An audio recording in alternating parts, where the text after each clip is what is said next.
আসসালামু আলাইকুম ওয়া রাহমাতুল্লাহি ওয়া বারাকাতুহু। আপনি কি জানেন ঈমান কি? আখবিরনি আনিল ঈমান, আমাকে ঈমান সম্পর্কে বলুন। মাল ঈমান ইয়া রাসূলুল্লাহ। যেহেতু আমরা মুসলিম, তাই আমাদের সকলকে জানতে হবে যে ঈমান কি। তো আমাদের প্রত্যেকটি মুসলমানের প্রতি কোন কোন বিষয়ের প্রতি ঈমান আনতে হবে এবং আল্লাহ তাআলার উপর কেমন ভাবে বিশ্বাস আনতে হবে, আল্লাহ তাআলার প্রতি কেমন ভাবে বিশ্বাস বাড়ানো যাবে, আমাদের ঈমান দুর্বল কেন, কি করলে আমাদের ঈমান বাড়বে, এই সমস্ত কিছু এই ভিডিওতে আমরা জানবো।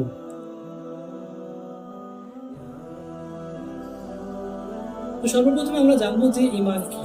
মানে শাব্দিক অর্থ হচ্ছে যে বিশ্বাস করা, মেনে নেওয়া, আনুগত্য করা। আপনার স্ক্রিনে একটি হাদিস দেখতে পাচ্ছেন, এই হাদিসটিকে বলা হয় হাদিসে জিবরিল। এই হাদিসে জিবরিলের মধ্যে আল্লাহ রাসূল সাল্লাল্লাহু আলাইহি সাল্লামকে বেশ কয়েকটি প্রশ্ন করা হয়েছে। হযরত জিবরাইল আলাইহিস সালাম আল্লাহ রাসূল সাল্লাল্লাহু আলাইহি সাল্লামকে বেশ কয়েকটি প্রশ্ন করেছেন। তার মধ্যে একটি প্রশ্ন রয়েছে যে ঈমান সম্পর্কে। আখবিরনি আনিল ঈমান, আমাকে ঈমান সম্পর্কে বলুন। মাল ঈমান ইয়া রাসূলুল্লাহ। যে রাসূলুল্লাহ, আপনি ঈমান সম্পর্কে আমাকে কিছু বলুন। তো আল্লাহ রাসূল সাল্লাল্লাহু আলাইহি সাল্লাম এর জবাব বলেন যে ঈমান হচ্ছে আন তুমিনা বিল্লাহি ওয়া মালাইকাতিহি ওয়া কুতুবিহি ওয়া রাসূলিহি ওয়াল ইয়াউমিল আখিরি ওয়া তুমিনা বিল কদরি খাইরিহি ওয়া শাররিহি। If they believe in Allah and the books and the angels and the prophets and the last day and good and bad fate, etc., etc., all that is within the heart. That is ঈমান তুমি Iman. বিশ্বাস স্থাপন করো আল্লাহ তাআলার প্রতি, তার ফেরেশতাগণের প্রতি, তার কিতাবসমূহের প্রতি, তার রাসূলগণের প্রতি, কিয়ামত দিবসের প্রতি এবং তাকদীরের প্রতি। অর্থাৎ ভালো মন্দ যা কিছুই হয় সমস্ত কিছু আল্লাহ তাআলার ইচ্ছে, আল্লাহ তাআলার পক্ষ থেকে হয়ে থাকে। এই হাদিসটিতে মোট 6টি বিষয় উল্লেখ করা হয়েছে, যে 6টি বিষয়ের প্রতি প্রত্যেকটি মুসলমানকে ঈমান আনতে হবে। প্রথম বিষয় হচ্ছে আল্লাহ তাআলার প্রতি বিশ্বাস স্থাপন করতে হবে। দ্বিতীয় বিষয় হচ্ছে যে আল্লাহ তাআলার ফেরেশতাগণের উপর বিশ্বাস স্থাপন করতে হবে। 3 নম্বর বিষয় হচ্ছে আল্লাহ তাআলার যত আসমানি কিতাব রয়েছে সমস্ত আসমানি কিতাবের উপর বিশ্বাস স্থাপন করতে হবে। 4 নম্বর হচ্ছে যে আল্লাহ তাআলার নবী ও রাসূলগণদের প্রতি বিশ্বাস আনতে হবে। 5 নম্বর হচ্ছে কিয়ামত দিবসের প্রতি বিশ্বাস আনতে হবে। 6 নম্বর হচ্ছে যে তাকদীর, অর্থাৎ ভালো মন্দ যা কিছু হয় সমস্ত কিছু আল্লাহ তাআলার পক্ষ থেকে, সমস্ত কিছু আল্লাহ তাআলার ইচ্ছায় হয়ে থাকে। এবার আমরা জানবো যে আল্লাহ তাআলার প্রতি কেমন ভাবে বিশ্বাস স্থাপন করতে হবে। আল্লাহ তাআলার প্রতি বিশ্বাস স্থাপন করা বলতে মৌলিকভাবে 3টি বিষয় বোঝানো হয়। প্রথম হচ্ছে যে আল্লাহ তাআলার সত্তা ও আল্লাহ তাআলার অস্তিত্বের উপর বিশ্বাস আনতে হবে, যে আল্লাহ তাআলার সত্তা ও অস্তিত্ব রয়েছে। 2 নম্বর হচ্ছে আল্লাহ তাআলার সমস্ত গুণাবলীতে বিশ্বাস করতে হবে, যে আল্লাহ তাআলার সমস্ত গুণাবলী যতগুলো উল্লেখ করা হয়েছে সমস্ত গুণাবলী রয়েছে। 3 নম্বর বিষয় হচ্ছে যে তাওহীদে বিশ্বাস করতে হবে, অর্থাৎ আল্লাহ তাআলার একত্ববাদে বিশ্বাস করতে হবে, যে আল্লাহ তাআলা এক, অদ্বিতীয়, আল্লাহ তাআলার সাথে কোনো অংশীদার নেই। এখানে আরেকটা জিনিস লক্ষ্য রাখতে হবে যে যেরকমই আমরা আল্লাহ তাআলার সত্তাকে এক মানি, ঠিক সেই রকমই আল্লাহ তাআলার গুণাবলীতেও আল্লাহকে এক মানতে হবে, যে আল্লাহ তাআলার গুণাবলীতে আল্লাহ তাআলার কোনো অংশীদার নেই। এখানে আমরা অনেক ভুল করে থাকি, অনেক মুসলমানদের দ্বারা ভুল হয়ে যায়। আর আল্লাহ তাআলার সত্তাতে তো আল্লাহ তাআলাকে এক মানে, আল্লাহ তাআলার সত্তায় আল্লাহ তাআলাকে এক মানে, কিন্তু আল্লাহ তাআলার গুণাবলীতে তো কাউকে শিরক করে বসে। তাই আমাদের সকলকে মনে রাখতে হবে যে প্রত্যেকটি মানুষের কল্যাণ অকল্যাণ মালিক হচ্ছে একমাত্র আল্লাহ। আল্লাহ তাআলার সমস্ত গুণাবলীতেও আল্লাহ তাআলা এক। এইবার জানবো যে আমাদের মধ্যে ঈমান কতটুকু রয়েছে, আমাদের ঈমান মজবুত না দুর্বল। এটি পরীক্ষা করার একটি উপায় হলো যে আমরা কতটুকু আল্লাহর আনুগত্য করতে পারছি, কতটুকু আল্লাহ রাসূলের আনুগত্য করতে পারছি, ইসলামকে কতটুকু ফলো করে চলতে পারছি। আমরা যত বেশি আল্লাহ রাসূলের আনুগত্য করে চলতে পারবো, ইসলামকে বেশি ফলো করতে পারবো, বা কোরআন হাদিসের উপর আমল করতে পারবো, এবার আমাদের মন যত বেশি আনুগত্য করার দিকে মন টানবে, আমাদেরকে মনে রাখতে হবে যে আমাদের ঈমান তত বেশি মজবুত রয়েছে। যেমন আযান হচ্ছে হাইয়া আলাস সালাহ।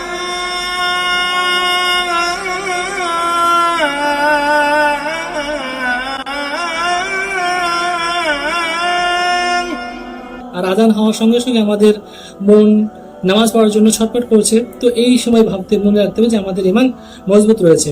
আর যদি এরকম হয় যে আমাদের ইবাদতের দিকে বা আনুগত্য করার দিকে আমাদের মন একদম না টানে, এদিকে আযান হচ্ছে আর আমরা নিজের কাজে ব্যস্ত রয়েছি, বা কোরআন হাদিসের কোনো কথা শুনে তারপর আমল করতে মন না চায়, আনুগত্য করতে মন না চায়, অলসতা দেখাই, তাহলে মনে রাখতে হবে যে আমাদের ঈমান দুর্বল রয়েছে।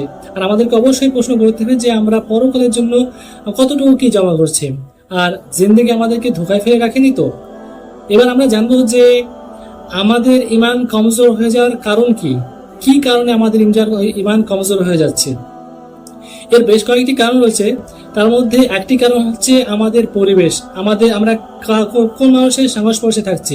আর আমার মনে বলে এই কারণটাই হচ্ছে সবচেয়ে বড় কারণ।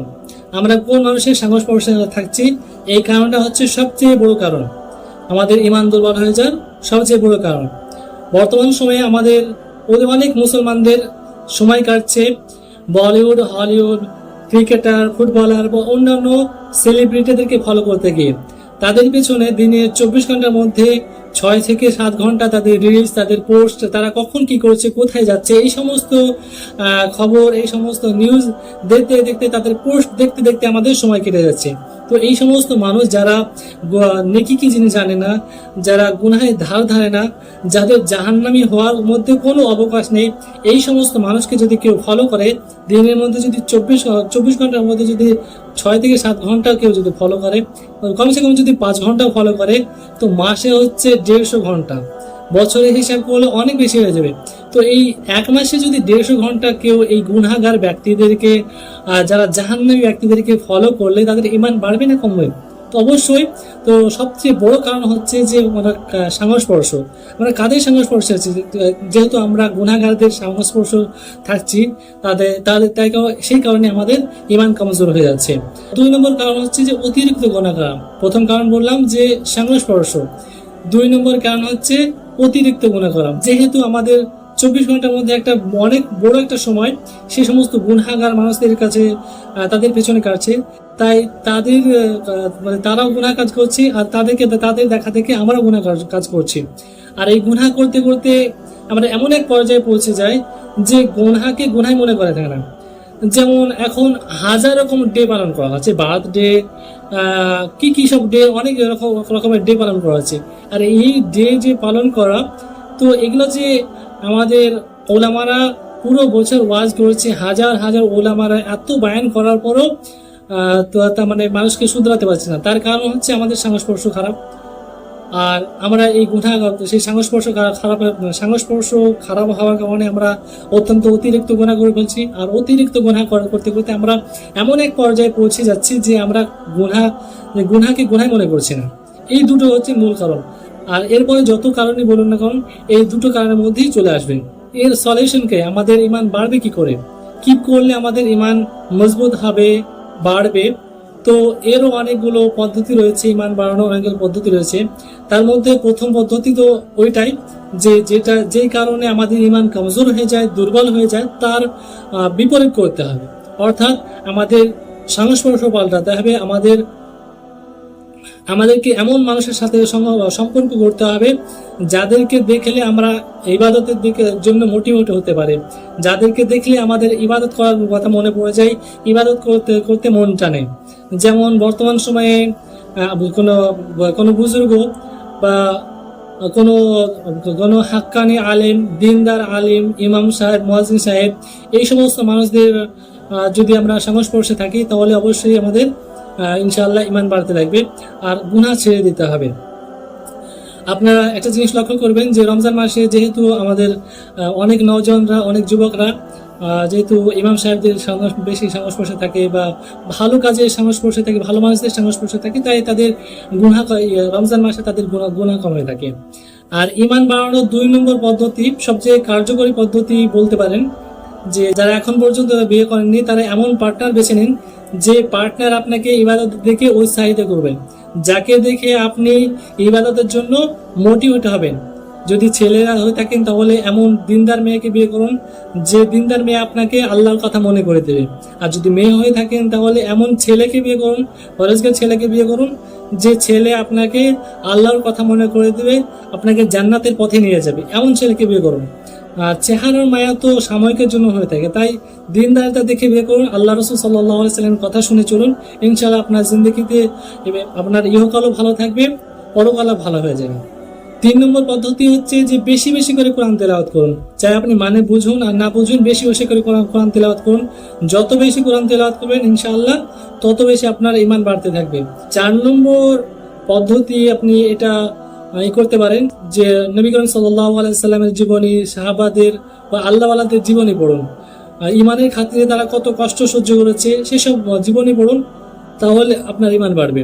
সূরা ইউসুফের মধ্যে একটি আয়াতের মধ্যে আল্লাহ তাআলা বলেন, লাকাদ ফি কাসাসিহিম ইবরাতুন লিল আলবাব, যে মানে তাদের ঘটনাবলিতে রয়েছে জ্ঞানীদের জন্য সবক রয়েছে, জ্ঞানীদের জন্য শিক্ষা রয়েছে। তো বেশি বেশি এদের ঘটনা, আল্লাহ রাসূল সাল্লাল্লাহু আলাইহি সাল্লামের জীবনী, সাহাবাদের জীবনী বা আল্লাহওয়ালাদের জীবনী পড়ুন, ইনশাআল্লাহ ইমান বাড়বে। 5 নম্বর যে আল্লাহর মহব্বত বাড়ানোর জন্য যে কার্যকরী পদ্ধতি হচ্ছে যে বেশি বেশি করে আল্লাহ তাআলার জিকির করুন। নির্জনে কোনো একটি সময় আপনি নির্ধারিত করে নিন, সেখানে আল্লাহ তাআলা বেশি বেশি আল্লাহ তাআলার নাম জপুন, আল্লাহ তাআলার জিকির করুন। যে শেষ যে পদ্ধতি রয়েছে আল্লাহ তাআলার ঈমান মনের মধ্যে বাড়ানোর জন্য, পৃথিবীতে যে আল্লাহ তাআলার নিদর্শনগুলো রয়েছে সেই নিদর্শনগুলো নিয়ে চিন্তা ভাবনা করুন। দিনের মধ্যে 24 ঘন্টার মধ্যে কোনো একটি সময় আপনি নির্ধারিত করে নিন, যে সময়টি শুধুমাত্র আল্লাহ তাআলার কথা ভাববেন, আল্লাহ তাআলার নিদর্শন নিয়ে ভাববেন। পৃথিবীতে আপনার শরীরে যে হাত, পা, চোখ, মুখ, যে সমস্ত অঙ্গ প্রত্যঙ্গ আছে, এই সমস্ত এগুলো আল্লাহ তাআলার নিদর্শন, এগুলো নিয়ে ভাবুন। তাহলে আপনি আশেপাশে যত কিছু দেখছেন সমস্ত কিছু নিয়ে ভাবুন, ইনশাআল্লাহ আল্লাহ তাআলা আপনার ঈমান বাড়বে। তো ঈমান বাড়ার যে কয়েকটি পদ্ধতি বললাম। প্রথম তো পদ্ধতি হচ্ছে যে সংস্পর্শ পাল্টাতে হবে। 2 নম্বর হচ্ছে গুনাহ ছাড়তে হবে। 3 নম্বর যদি কারো বিয়ে না হয়ে থাকে তাহলে তারা দিনদার পার্টনার তাকে বেছে নিতে হবে। 4 নম্বর হচ্ছে বেশি বেশি কোরআন তেলাওয়াত করতে হবে। 5 নম্বর নবী করিম সাল্লাল্লাহু আলাইহি সাল্লামের, সাহাবাদের এবং অন্যান্য বুজুর্গদের জীবনী পড়তে হবে। 6 নম্বর আল্লাহ তাআলার বেশি জিকির করতে হবে। 7 নম্বর হচ্ছে আল্লাহ তাআলার নিদর্শন নিয়ে চিন্তা ভাবনা করতে হবে।